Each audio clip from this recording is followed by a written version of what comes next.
Shalom, salam berkat dari kami untuk pendengar sekalian. Saat ini pendengar akan diberkati dengan program Hari Ini Harinya Tuhan bagian yang ke-8.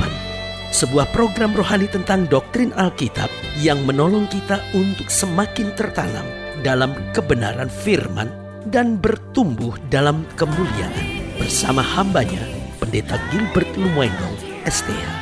Banyak orang merasa doktrin Alkitab sebagai sesuatu yang membingungkan. Tetapi tahukah saudara bahwa doktrin Alkitab intinya adalah memahami Alkitab dengan benar, dengan pemahaman yang sistematis, sehingga kita terus dapat tertanam di dalam kebenaran firman, sehingga kita terus bertumbuh di dalam kemuliaan Allah.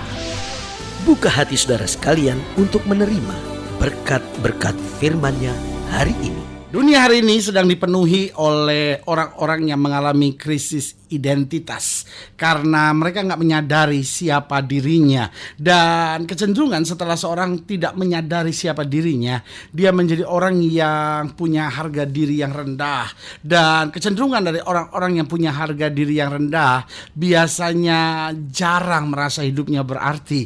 Dan ketika seorang merasa hidupnya tidak berarti, maka dia mudah sekali terbujuk, khususnya kepada hal-hal yang negatif, karena dia pikir toh hidup saya tidak berarti. Tidak sedikit orang yang akhirnya rela jadi pelaku bom bunuh diri misalnya.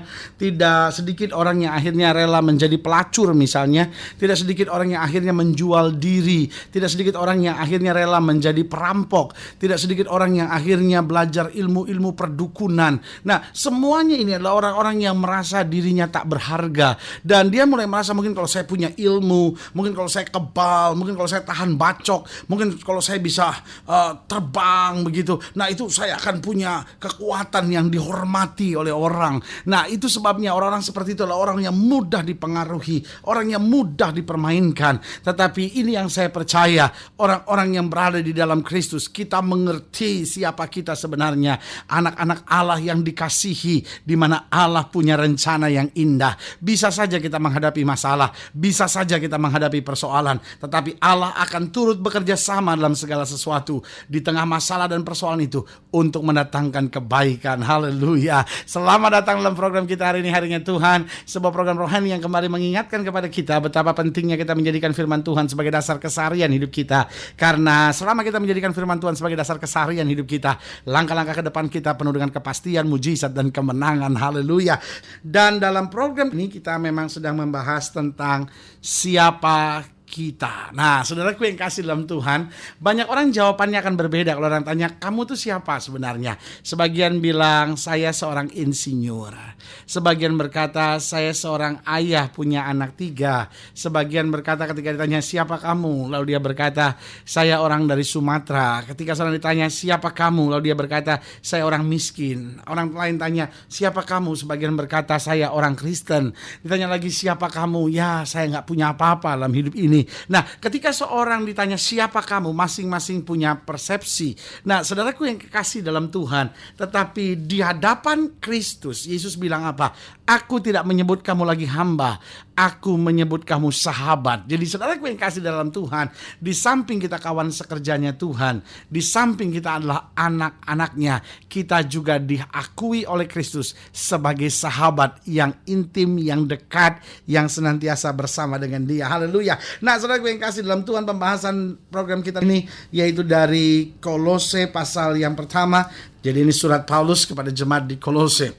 Ayat pertama jelas dituliskan dari mana surat ini berasal, dari Paulus. Siapa Paulus? Jelas, Rasul Kristus Yesus. Oleh apa? Oleh kehendak Allah dan Timotius saudara kita. Kepada saudara-saudara yang kudus dan yang percaya dalam Kristus di Kolose, kasih karunia dan damai sejahtera dari Allah Bapa kita menyertai kamu. Jadi Paulus jelas siapa dia. Dia jelaskan, aku Rasul Kristus Yesus. Kenapa aku menjadi Rasul? Jelas, oleh kehendak Allah dan Timotius saudara kita. Dijelaskan juga kepada siapa? Kepada kamu saudara-saudara. Siapa kamu itu? Kepada saudara-saudara yang kudus, yang percaya dalam Kristus di Kolose, kasih karunia dan damai sejahtera dari Allah Bapa kita menyertai kamu. Nah, saudaraku yang kasih dalam Tuhan, menarik untuk kita membahas surat Kolose ini karena beberapa keterangan penting tentang surat Kolose saya mau terangkan bagi saudara. Yang pertama bahwa surat ini ditulis oleh Paulus. Jadi kita harus mengerti seperti judulnya jelas dari Paulus. Ya kan, Paulus menulis surat ini kepada jemaat di Kolose. Yang kedua, kita bisa melihat kapan ditulisnya ini. Ditulisnya kira-kira sekitar tahun 61. Jadi kalau Yesus diperkirakan mati dan bangkit pada tahun 30 begitu kurang lebih, maka 30 tahun kemudian. Jadi sebagian mereka yang memandang langsung tentang Kristus, sebagian mereka yang menyaksikan langsung tentang Kristus, ada yang masih hidup, tetapi sementara sebagian lagi mungkin sudah tidak ada, sehingga sebagian ada yang mengerti betul tentang Yesus karena memang dia alami, khususnya generasi-generasi tua, tetapi ada generasi-generasi muda yang sama sekali tidak mengenal tentang Yesus, hanya dengar ceritanya dari orang-orang tua mereka. Nah, sebetulnya Paulus tidak pernah ke daerah Kolose ini. Paulus tidak pernah mengunjungi daerah Kolose ini. Jemaat ini sebetulnya dibangun oleh seorang sahabat, kawan sekerja Paulus yang bernama Epafras. Epafras ini adalah orang asli dari daerah Kolose ini.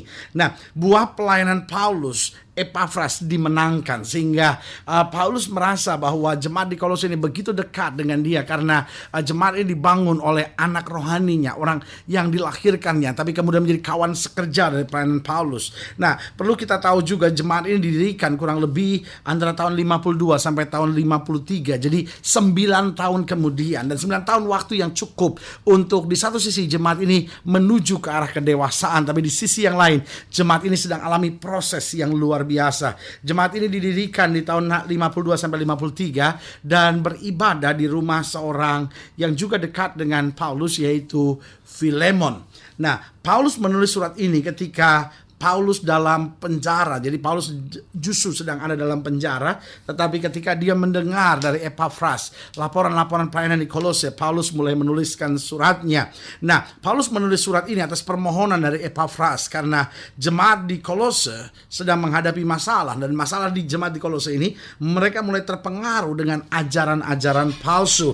Nah, surat ini menekankan tentang keistimewaan, keutamaan, serta kemuliaan Kristus. Jadi Paulus sedang mau menjelaskan kepada jemaat di Kolose ini bahwa sudah deh, segala sesuatunya itu palsu karena iblis pun dapat menyamar seperti malaikat terang. Tetapi Kristus itu begitu istimewa, begitu utama, dan begitu mulia. Karena itu Paulus memulai dengan memaparkan tentang siapa kita. Kita saja sudah begitu dahsyat, kita saja sudah begitu luar biasa, apalagi Kristusnya. Itu sebabnya Paulus mulai suratnya dengan dari Paulus, Rasul Kristus Yesus, oleh kehendak Allah. Lalu dijelaskan pada ayat yang kedua, kepada saudara-saudara yang kudus dan yang percaya dalam Kristus, kasih karunia dan damai sejahtera dari Allah Bapa kita menyertai kamu. Nah, jadi Paulus menerangkan tentang siapa kita sebenarnya. Ada 3 hal yang penting di sini.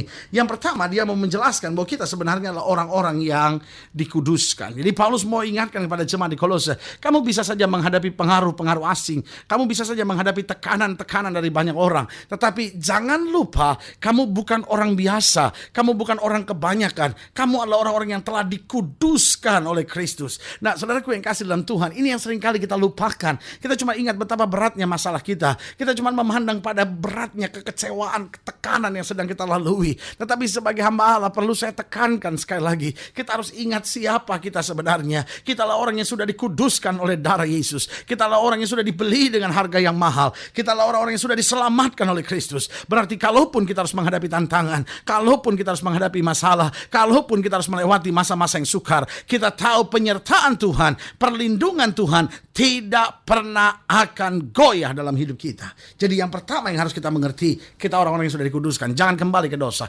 jangan terpengaruh pada kesenangan dunia. Pegang prinsip yang kuat dan kita akan berjalan dalam kemenangan. Jadi yang pertama Paulus menekankan siapa kita, orang-orang yang dikuduskan. Yang kedua, siapa kita? Dikatakan selanjutnya di ayat yang kedua ini, dan kepada saudara-saudara yang kudus dan yang percaya dalam Kristus di Kolose. Berarti yang kedua, kita orang-orang yang percaya dalam Kristus. Jadi setelah kita dikuduskan, artinya Tuhan sudah menunjukkan kuasanya, anugerahnya, berkatnya. Otomatis sekarang kita percaya. Nah, Paulus mau ingatkan, percaya bukan hanya satu kali, lalu kemudian kembali lagi percaya, lalu kecewa lagi percaya, lalu nggak percaya lagi. Paulus mau tekankan, hidup kekristenan nggak bisa begitu. Sekali kamu percaya kepada Kristus, itu adalah sebuah komitmen, itu sebuah ikatan, bahwa sekali saya percaya, maka Kristus memeteraikan hidup kita, dan untuk selama-lamanya kita berjalan dalam kemenangan. Haleluya. Nah, saudaraku yang kasih dalam Tuhan, kalau kita percaya kepada Kristus, kenapa kita harus takut? Alkitab berkata roh yang ada di dalam kita lebih besar dari roh yang alam dunia ini. Bisa saja segala sesuatunya bergejolak, bisa saja segala sesuatunya tidak pasti, bisa saja segala sesuatunya mengerikan, bisa saja segala sesuatunya menakutkan. Dan ketika kita lihat di sekitar kita segala sesuatunya menakutkan, berita-berita yang kita dengar semua menakutkan, kita tetap pandang ke atas dan berkata, Tuhan, aku hidup bukan karena melihat, tapi aku hidup karena percaya. Aku percaya kepada Kristus, dan aku tahu malaikat Tuhan diperintahkan untuk menjaga aku. Aku tahu aku diberi kepastian. Aku tahu aku akan melihat mujizat dalam hidupku. Haleluya. Dan yang ketiga, yang terakhir, siapa kita? Adalah orang-orang yang menerima kasih karunia dan damai sejahtera. Dikatakan pada ayat yang kedua ini, kepada saudara-saudara yang kudus dan yang percaya dalam Kristus di Kolose, kasih karunia dan damai sejahtera dari Allah Bapa kita menyertai kamu. Berarti yang ketiga, kita orang-orang yang menerima kasih karunia, menerima anugerahnya, dan menerima damai sejahtera. Artinya bukan masalah kita yang tidak ada, tetapi di tengah masalah kita yang ada, karena kepercayaan kita kepada Kristus, karena penyertaan Kristus yang luar biasa, maka kita ingat ada kasih karunia yang akan dicurahkan bagi kita tepat pada waktunya, dan ada damai sejahtera.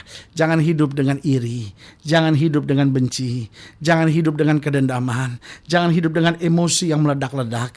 Itu semua hanya menambah beban dalam hidup saudara. Ayo mari terima kasih karunia, berjalan dalam damai sejahtera. Engkau akan lebih sabar menghadapi apapun. Engkau akan menjadi istri yang jauh lebih tenang.